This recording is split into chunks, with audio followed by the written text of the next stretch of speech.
నమస్తే. అందరికీ ముందస్తుగా సంక్రాంతి శుభాకాంక్షలు. సంక్రాంతి వచ్చింది, సంబురాలను తీసుకొచ్చింది. సంతోషంగా అందరూ సంక్రాంతి పండుగను గడిపి మళ్ళీ ఇంటికి తిరిగి చేరుకోవాలంటే కొన్ని సూచనలు, సలహాలు పాటించాలి. ముఖ్యంగా రోడ్డు మీద తీసుకోవాల్సిన జాగ్రత్తలు, ట్రాఫిక్ రూల్స్‌ను ఖచ్చితంగా పాటించండి. వెళ్ళి వచ్చేంత వరకు హడావుడి లేకుండా ముందస్తుగా బయలుదేరి వేగం ఎక్కువ లేకుండా వెళ్ళి రండి. ఇక వీటితో పాటుగా హైదరాబాద్లో ఉన్నవాళ్ళు చాలామంది ఖాళీ అయిపోతుంటారు. సంక్రాంతికి సొంత ఊర్లకు వెళ్తున్నారు. హైదరాబాద్ అనే కాదు, ఎక్కడి నుంచి అయితే ఆంధ్ర ప్రాంతం వారు ఎక్కువ ఉంటారో వారు సంక్రాంతికి ఖచ్చితంగా వారి సొంత గూటికి, సొంత ఇంటికి వెళ్ళి వచ్చే ప్రయత్నం చేస్తుంటారు. ఈ సమయంలో కొన్ని పోలీసు వారు కొన్ని జాగ్రత్తలు చెప్తున్నారు. అవేంటో ఒకసారి చూద్దాం. సంక్రాంతికి ఊరు వెళ్తున్నారా? సోషల్ మీడియాలో అప్డేట్ పెట్టకండి అని చెప్తున్నారు పోతున్నట్టుగా. నగదు బ్యాంకుల లాకర్లో భద్రపరచండి తప్ప ఇంట్లో పెట్టొద్దని. ఇంట్లో సీసీ కెమెరాలు అమర్చుకోవడం బెస్ట్ అని చెప్తున్నారు. ఒకవేళ సీసీ కెమెరాలు ఉన్నారు కూడా ఒకసారి మళ్ళీ రీచెక్ చేసుకోండి అది పనిచేస్తుందా లేదా అని. సెక్యూరిటీ అలారం సెన్సార్తో సేఫ్గా ఉండండి అని. వాచ్మెన్గా నమ్మకస్తునే పెట్టుకోండి అని చెప్తున్నారు. తెలంగాణ పోలీసు శాఖ హెచ్చరికలు జారీ చేసింది కొన్ని. ఎందుకంటే ప్రతి సంవత్సరం కూడా సంక్రాంతి తర్వాత ఎక్కువగా దొంగతనాల కేసులు నమోదవుతున్నాయి కాబట్టి చాలామంది టార్గెటెడ్గా దొంగతనాలు చేసే అవకాశం ఉంటుంది. కొంతమంది నమ్మకస్తులైన వాచ్మెన్లు పెట్టుకోండి అని చెప్తున్నారు. పని వాళ్ళని కానీ వాచ్మెన్లు కానీ నమ్మకస్తమైన లేకపోతే వారి ద్వారా సమాచారం తీసుకొని కొంతమంది దొంగతనాలు చేసే అవకాశం ఉంది. కాబట్టి ముందు జాగ్రత్తగా కొన్ని సూచనలు, సలహాలు చేస్తున్నారు.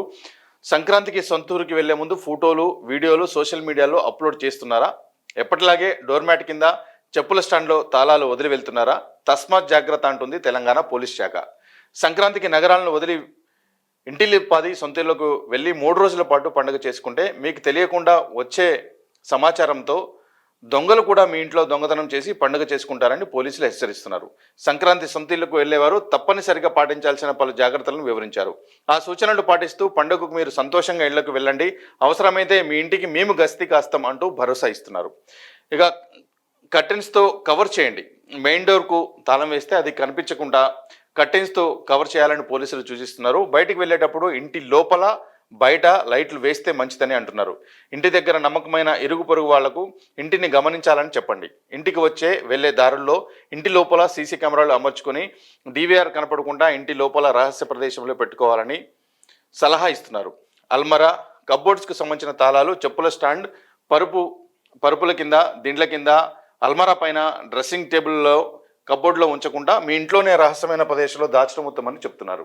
బంగారు ఆభరణాలు వేసుకుని ఫంక్షన్లకు, గుడికి వెళ్ళేటప్పుడు తగు జాగ్రత్తలు తీసుకోవాలని, బయటికి వెళ్తున్న విషయాన్ని సోషల్ మీడియాలో షేర్ చేయడం మంచి పద్ధతి కాదని పదే పదే చెప్తున్నారు.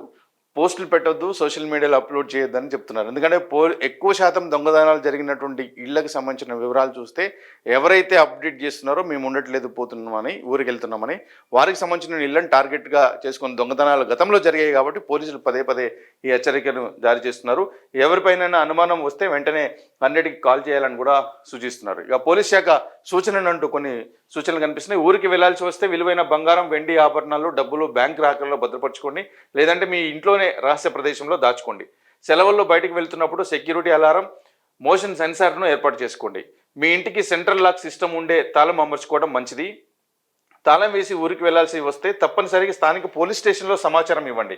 మీ కాలనీలో ఎవరైనా అనుమానాస్పద వ్యక్తులు కనిపిస్తే స్థానిక పోలీస్ స్టేషన్కు సమాచారం ఇవ్వండి. తప్పనిసరిగా డైల్ 100కు కాల్ చేయండి. మీ వాహనాలను ఇంటి ఆవరణాలను పార్కు చేసుకోండి. ద్విచక్ర వాహనాలకు తప్పనిసరిగా చైన్స్తో లాక్ వేయడం మంచిది. నమ్మకమైన వ్యక్తులు మాత్రమే వాచ్మెన్, సెక్యూరిటీ గార్డ్, సర్వెంట్గా నియమించుకోవాలి. మీ ఇంట్లో అమర్చిన సీసీ కెమెరాలను ఆన్లైన్లో ఎప్పటికప్పుడు చూసుకుంటూ ఉండాలి. ఇంట్లో లేనప్పుడు ఇంటి ముందు చెత్త చెదారం, న్యూస్ పేపర్స్, పాల ప్యాకెట్లు జమ కానివ్వకుండా చూసుకోండి. వాటిని కూడా గమనించి నేరస్తులు దొంగతనానికి పాల్పడే అవకాశం ఉంటుంది. పేపర్ కూడా ఈ 3 రోజులు వేయొద్దని చెప్పమని పోలీసులు సలహా ఇస్తున్నారు. పాలు అయితే ఎట్లాగో బంద్ చేస్తాం, కానీ పేపర్ కూడా వేయకుండా ఉంటే 2 రోజులు 3 రోజుల పేపర్ కనిపిస్తుంది అంటే ఇంట్లో ఎవరు లేరు అని దొంగలకి ఒక విధమైన సమాచారం ఇచ్చినట్లు అవుతుంది. ఒకటి సోషల్ మీడియా ద్వారా సమాచారం ఇవ్వకండి. మన ఇంటికి మొత్తం లాక్ చేసి చీకటిగా ఉంచకుండా లైట్లు వేయాలని రాత్రిపూట చెప్తున్నారు. అది కూడా లైట్ బంద్ చేసి ఉంటే అది కూడా ఒక సమాచారం అవుతుందని చెప్తున్నారు. న్యూస్ పేపర్స్ కానీ మిగతా సంబంధించినటువంటి ఉదయాన్నే వచ్చేటటువంటి ఏవైనా వస్తువులు వచ్చే వాటిని కూడా బంద్ పెట్టండి అని చెప్తున్నారు. వాటి ద్వారా కూడా దొంగలకి సమాచారం వెళ్ళే అవకాశం ఉంది. ఏదైనా సేఫ్గా వెళ్ళిరండి. పోలీసుల సూచన ప్రకారం ఒకవేళ అందుబాటులో ఉంటే పోలీస్ స్టేషన్లో సమాచారం కూడా ఇచ్చి వెళ్ళండి. మీ ఇంటికి మేము గస్తీ కాస్తామని తెలంగాణ పోలీసు భరోసా ఇస్తున్నటువంటి వార్త కనిపిస్తుంది. సంక్రాంతి శుభాకాంక్షలు మరోసారి.